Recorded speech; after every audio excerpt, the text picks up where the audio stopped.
If every European descended person left the United States, Canada, and Australia, New Zealand, North America in general, and South America, how fast do you think it would turn to a shithole? How long did it take for Zimbabwe to beg for its white farmers back? I saw this video and initially I wasn't going to respond to it, but I saw it again in my For You page, so and I tried to stitch it, but apparently it didn't follow the community guidelines. I couldn't stitch it. But anyways, the point being is that it's the same rhetoric that I've seen a lot of people with his mentality throw out. If you remove all the white people from America, Canada, New Zealand, Australia, all these places, how fast will society come crumbling down?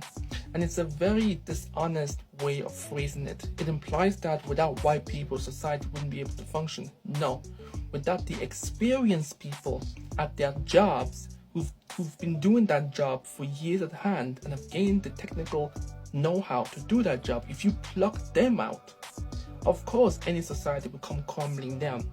But if you educate the new people to learn how to do that job, guess what? They will be able to do that job. I'm sorry to tell you this, there's nothing inherently special about white people that if you pluck them out of a society, it will all come crumbling down. What you're implying is that if you remove people with experience at their jobs, that's what's going to cause society to come crumbling down. And yes, a lot of white people do hold various positions of power and influence that allows a country to flourish.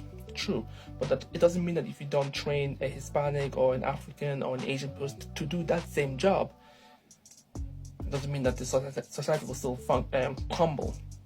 Then you use the Zimbabwe example. It's like, listen, those white farmers have had those lands for years, so they've learned how to tame the lands. So obviously, if you pluck out the white Zimbabweans and place inexperienced black Zimbabwean farmers to take that land, it's not going to function.